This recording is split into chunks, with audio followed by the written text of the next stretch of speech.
Oi, turma. Do livro Palavras de Vida Eterna, Chico Xavier com o Espírito Emmanuel, no capítulo 140, Diante da Justiça. Meus irmãos, que aproveita-se alguém disser que tem fé e não tiver as obras? Porventura a fé pode salvá-lo? Tiago. Estranha a norma do homem quando julga possuir as chaves da vida superior simplesmente por manter a fé, como se bastasse apenas convicção para que se realize serviço determinado. Comparemos fé e obras com a planta e as construções.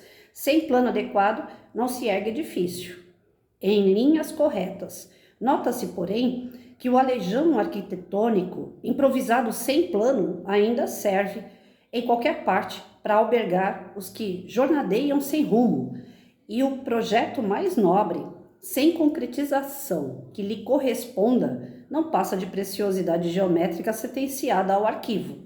Um viajante transportará consigo vasta coleção de croquis pelos quais se levantará toda uma cidade, mas se não dispõe de uma tenda a que se abrigue durante o aguaceiro, de certo que os seus desenhos, conquanto respeitáveis, não impedirão que a chuva lhe encharcasse os ossos.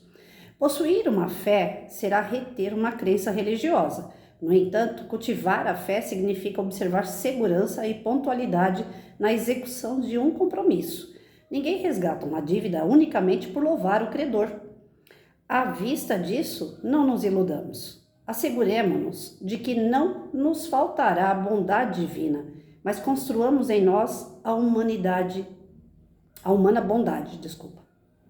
Por muito alto a confiança de alguém no poder maior do universo, isso por si só não lhe confere o direito de reclamar o bem que não se fez. Então, diante da justiça que a gente tanto aguarda, né? A gente faz as coisas e espera, né? Espero que Deus faça parte dele, que ele seja justo diante das obras que eu estou, né, lançando, criando, produzindo. Então, a justiça, ela só se faz mediante a parte do plano e da execução. Então, se eu ficar aqui, eu espero em Deus, espero isso, espero aquilo, vai acontecer, é da vontade de Deus, é da vontade do meu anjo de guarda. Virgem Maria, faça por mim. A gente fica rezando, a gente fica pedindo, orando, para que as coisas ocorram. A gente tem uma vontade de ter uma casa, então eu vou ficar orando aqui, indo lá, ficar de joelho dentro de uma igreja, eu peço, eu acendo vela, faço novena, eu prometo para determinado santo que eu vou matar um galo, sei lá, qualquer coisa. Então eu fico nas promessas. Seja qual religião for, eu fico nas promessas que, se o meu desejo ser realizado, eu vou continuar ali pagando aquela dívida de forma, não é uma forma construtiva, é uma forma ilusória, né? Porque acender vela, matar um animal, oferecer meu joelho daqui até em Aparecida, ou ficar, né? Alguns espíritas hoje ficam entrando nessa de água fluidificada, que ela vai salvar.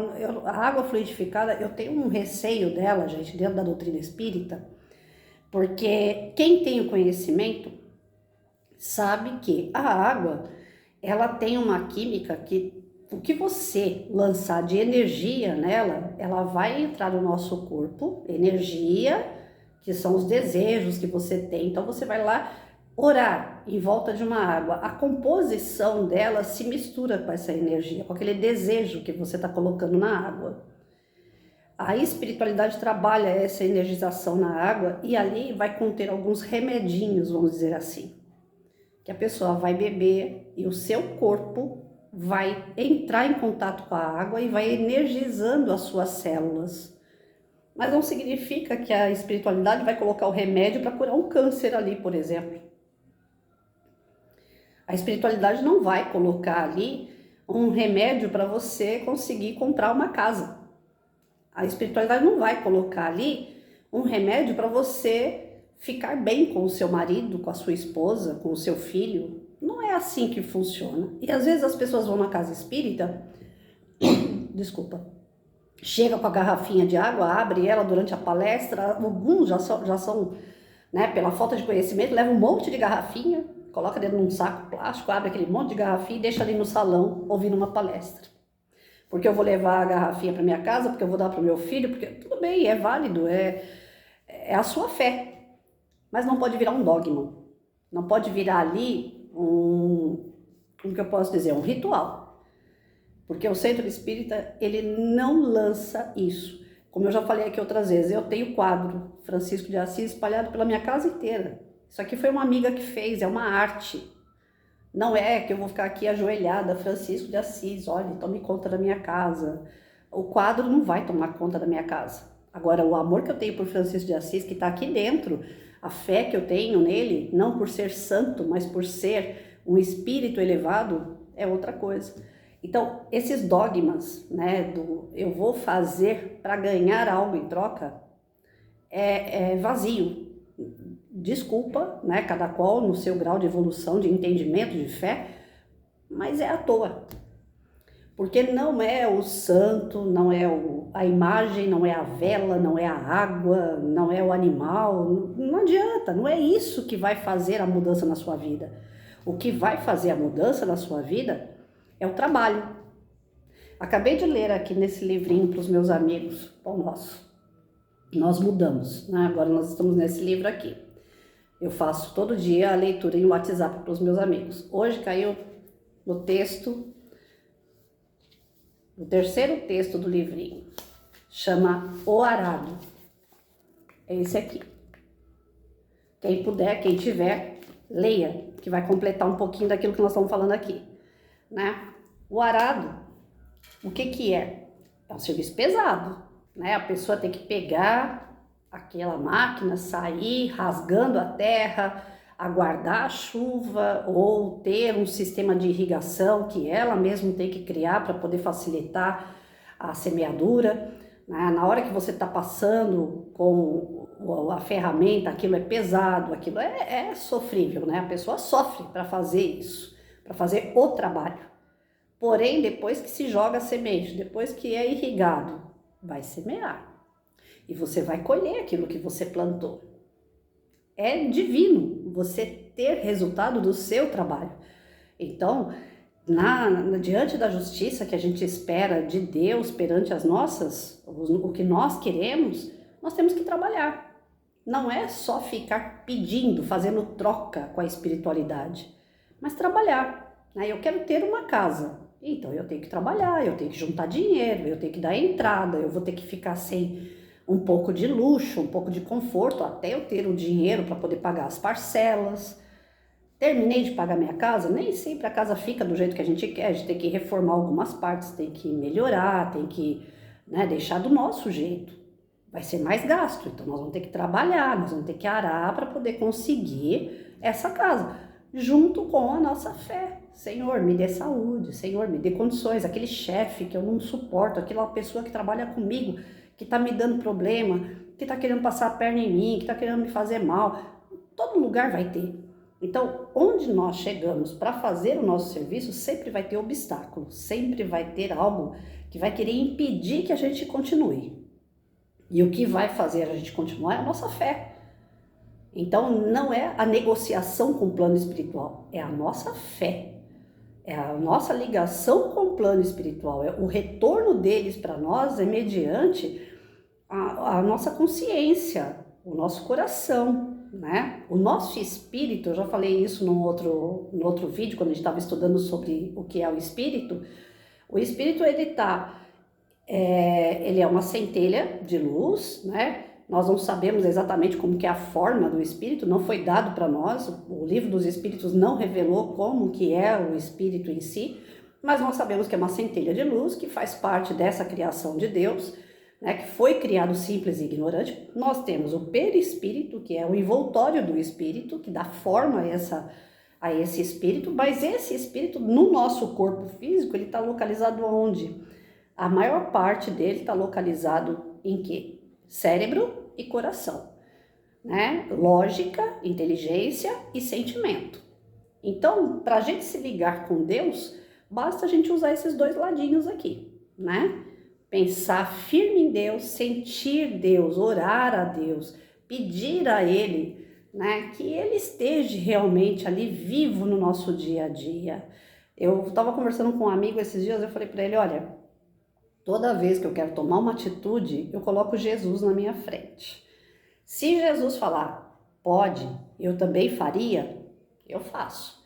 Se Jesus falasse, ali naquele momento, falasse, não, isso eu não faria, eu estou evitando fazer. Já houve épocas, lógico, de maturidade espiritual, a gente sempre teve, a gente vai, né, conforme a gente vai ficando velho, a gente vai ficando mais maduro, em todos os sentidos, inclusive essa parte espiritual. Já aconteceu de fazer um monte de coisa sem pensar, sem colocar Jesus no meio. Não, eu vou e acabou. Lógico, a gente é ser humano, cheio de falha. Mas hoje eu procuro, não é que eu faço sempre, mas eu procuro, né, colocar Jesus ali na frente e falar, será? Né? Ah, veio gente em casa, querem bebida, né? Eu não gosto de beber álcool. Eu bebo um vinho de vez em quando, com uma pizza e olha lá. Ainda assim, com o risco das bochechas ficar vermelhas. Então, eu sei que altera meu humor, eu evito. Mas vem gente em casa, Patrícia, nós vamos levar um fardo de cerveja. Eu já falo, será que Jesus estando aqui, ele ia tomar essa cerveja? Não ia. Não precisa daquilo para ser alegre. Para ser alegre, basta você estar no meio dos seus amigos, basta você estar no meio de pessoas que você gosta e que gostam de você. Então, às vezes, a gente usa alguns artifícios porque o mundo oferece. E a gente entra no embalo do mundo, não no embalo do que seria bom de verdade para o nosso espírito. Nós estamos aqui com uma série de coisas que nós podemos fazer, mas Santo Agostinho falava, nem tudo convém. Então não é porque está aí ofertando, né, que está tudo à vista, que eu posso pegar para mim. Isso a gente vai trabalhando no dia a dia e a gente vai vendo a justiça de Deus se fazer. Porque quem é que vai ser abençoado? Quem é que vai ter, né, aquela certeza das coisas que estão te acontecendo, né, que foram abençoadas por Deus, e outras que você conquistou porque você está no mundo, porque você faz parte desse mundo, né? Tem pessoas que têm castelos, que têm casas aí luxuosas, tal. Será que tudo aquilo ali faz parte de um plano espiritual para ela? Ou é uma parte material? Tá aí, ela conquistou e acabou. Mas e lá dentro dela? Ela dentro dessas mansões, desses castelos, essa pessoa é feliz? Essa pessoa tem família? Ela tem amigos de verdade? Eu lembro que eu vi uma reportagem uma vez com uma apresentadora de programa, que na época era muito famosa, e ela falou assim, nossa, eu para ter um namoro eu tenho que fazer contrato. Já pensou a que ponto a pessoa para namorar precisa de um contrato, que a pessoa que vai namorar com ela não quer nada do que é dela. Então não significa que você tem bens, que você é feliz. O nosso arado não é para conquistar luxo, o nosso arado é para conquistar o básico para viver aqui. E a gente vivendo com o básico, nós vamos ter pessoas verdadeiras em nossa volta. Eu lembro que teve uma fase que eu não tinha o que comer na minha casa. Eu passei uma fase muito difícil e eu tinha uma inspetora de aluno, Nancy, não esqueço dela de maneira nenhuma, sempre nas minhas orações. E professor não dá muito valor em inspetor, né? O cara que é da faxina, da merenda. Geralmente professor é uma raça de narizinho empinado, né? Mas graças a Deus eu fugia da risca. E eu fiz amizade com a Nancy na época e eu vivia num momento assim que o dinheiro que saía do meu salário era só para pagar o aluguel mesmo, a água, a luz, não dava às vezes nem para comer direito. Essa história de comer, sabe aqueles docinhos na padaria que chama Carolina, né? São uns bolinhos bem pequenininhos assim, recheados com doce de leite. E eu era apaixonada por aquilo ali, né? Mas quando eu estava na vaca magra não dava para comer. Aí uma vez eu passei com a Nancy na padaria, a gente conversando, falei para ela, nossa, um dia eu vou voltar nessa padaria aqui, que padaria dos sonhos, né? Tinha tudo. Falei, um dia eu vou entrar nessa padaria que eu ainda vou comprar um pouquinho de cada coisa, inclusive minhas carolinas, que já faz muito tempo que eu não como.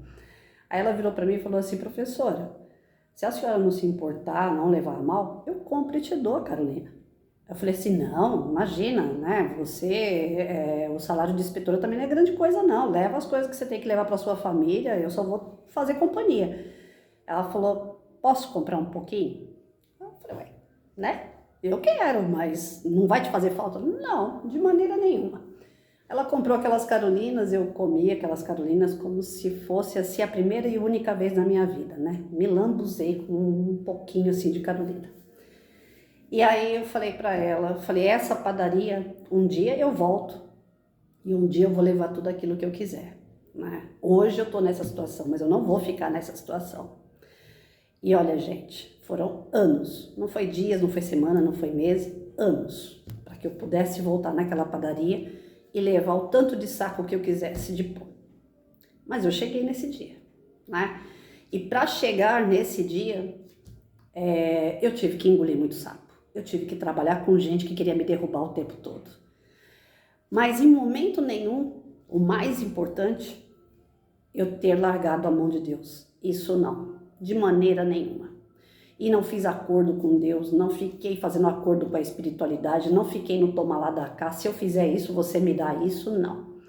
Eu trabalhei e fui perseguida, fui humilhada, fui execrada, as pessoas não gostavam da minha forma de trabalhar, sempre foi muito dura, muito rígida na sala de aula, sempre. Mas para o bem dos meus alunos, eu nunca abri mão, não é porque eu vivia uma situação deplorável, pessoal, que eu ia deixar de ser a professora comprometida que eu prometi lá na minha formatura, no juramento. Então eu sempre procurei fazer o meu trabalho da melhor maneira possível. E que ele me gerasse frutos, isso ia ser consequência. E gerou.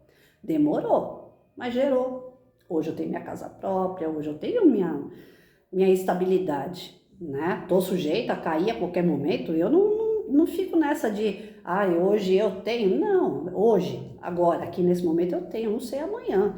Já perdi casa 3 vezes, casa toda mobiliada, quando vê acontecer alguma coisa eu perdia tudo, tinha que vender tudo correndo tal, para poder sobreviver. Então, eu nunca achei que Deus foi injusto comigo. Todas as coisas ruins que aconteceram sempre foi para vir algo melhor depois.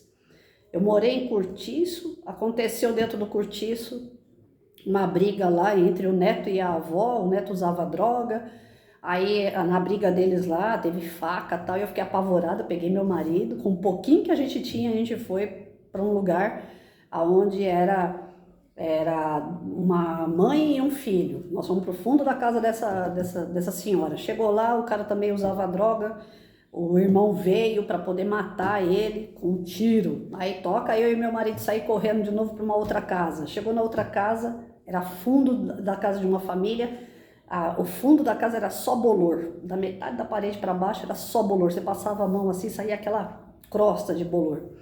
Eu e ele com problema de saúde, nós ficamos lá também um pouquinho de tempo, tivemos que mudar por causa dessa situação. Foi para a casa da frente, na casa da frente era uma casa que a gente pagava muito para ter problemas de vazamento, né? Muito para nós, que não tinha muito dinheiro, né? Aí o cara que alugou para nós pegou e mudou a gente para a casa do lado, que era da frente também, que não tinha problema de vazamento. Aí logo em seguida nós tivemos nosso filho. Quando a gente teve nosso filho, ele perdeu o emprego. Não, eu perdi o emprego em fevereiro, meu marido perdeu em maio. Não tinha dinheiro para pagar aluguel, não tinha dinheiro para comer, não tinha dinheiro para comprar a fralda do filho.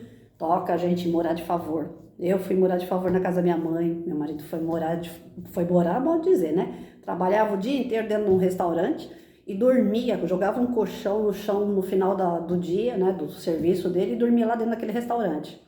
Depois teve problema de família, eu saí da casa dos meus pais de novo, e com meu filho pequenininho, fui morar numa escola particular. Esperava terminar a aula 11 horas da noite, esticava o colchão no chão, dormia eu e meu filho naquela escola.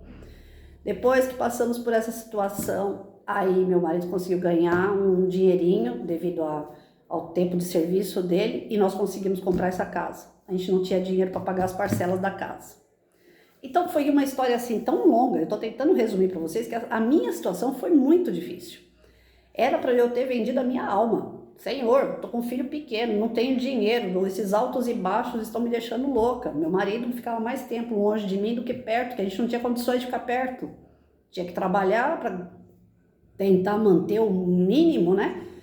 E a gente não se via, porque não tinha dinheiro nem para pegar um ônibus, para um ver o outro. Eu fiquei muito tempo separada do meu marido, sem desejo, por necessidade.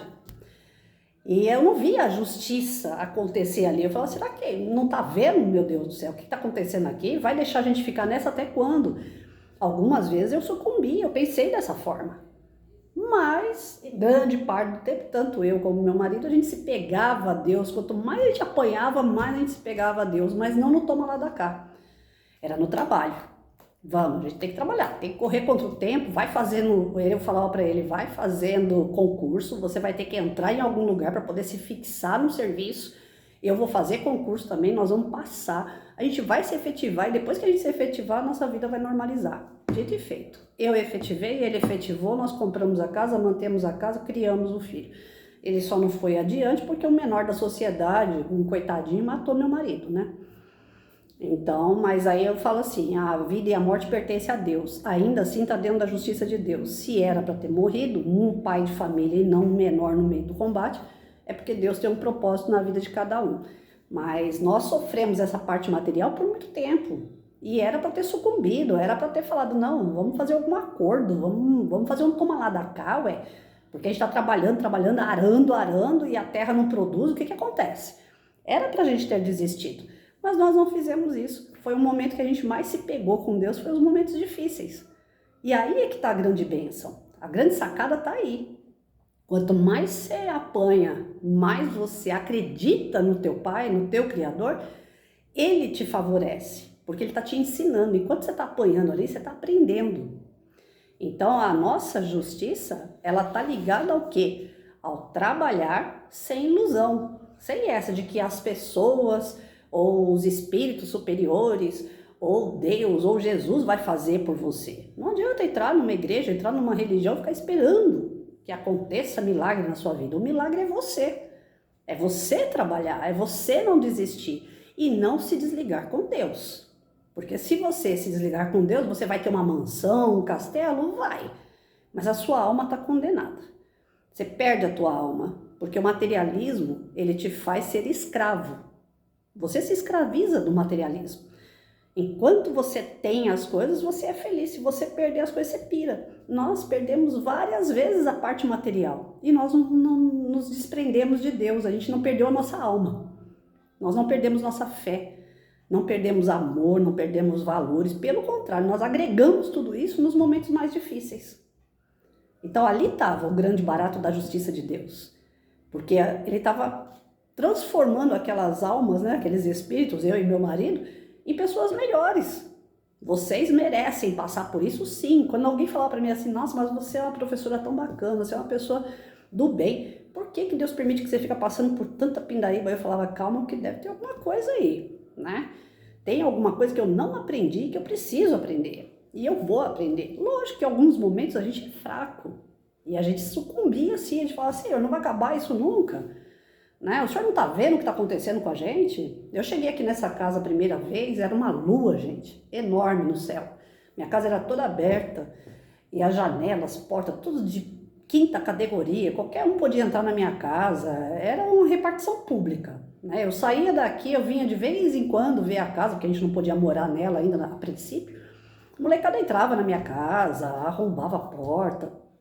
Então a primeira vez que eu entrei aqui, que eu estava disposta a devolver a casa para a imobiliária, eu já estava disposta. Primeira vez que eu entrei aqui, que eu vim para dormir aqui, eu vim aqui no quintal, vi uma lua enorme no céu, falei, Senhor, por essa lua, Virgem Maria, pedi muito a Maria.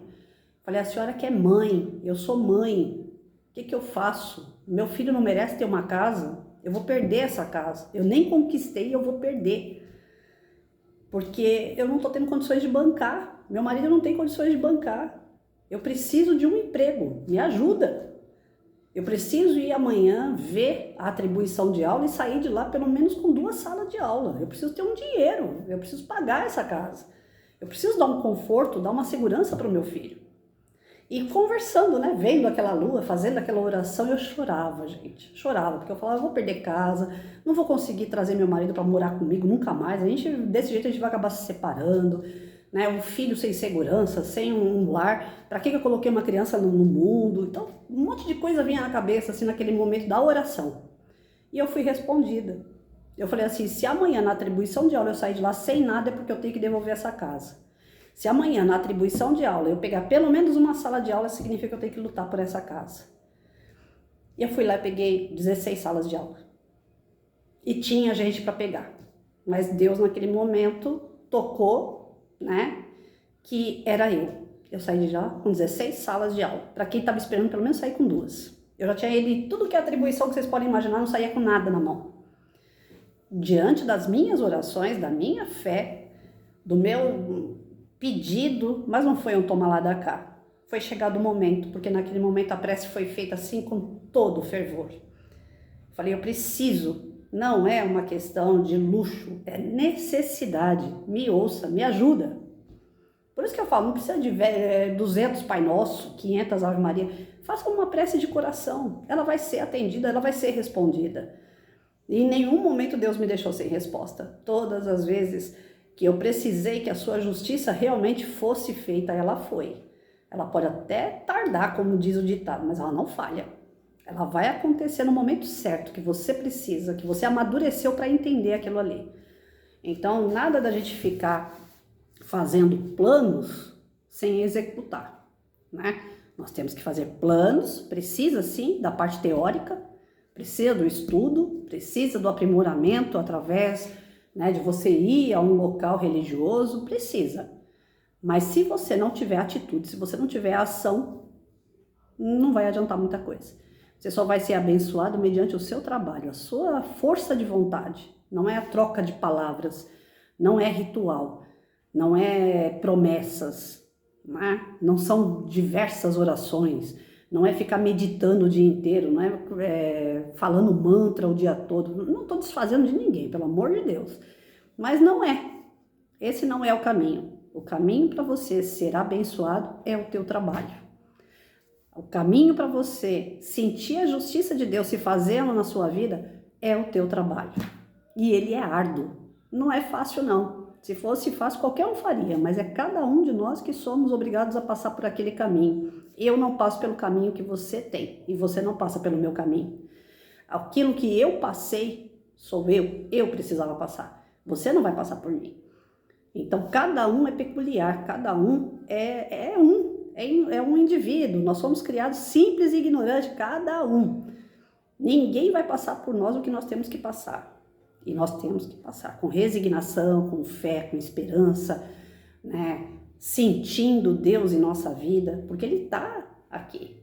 Ele está aqui. Ele está coladinho no nosso espírito. Nós somos criação dele. Nós somos filhos dele. Então, e Deus não é humano, Deus não é braço, cabeça, corpo, não. Deus é espírito, tanto quanto nós. Nós somos filhos dele.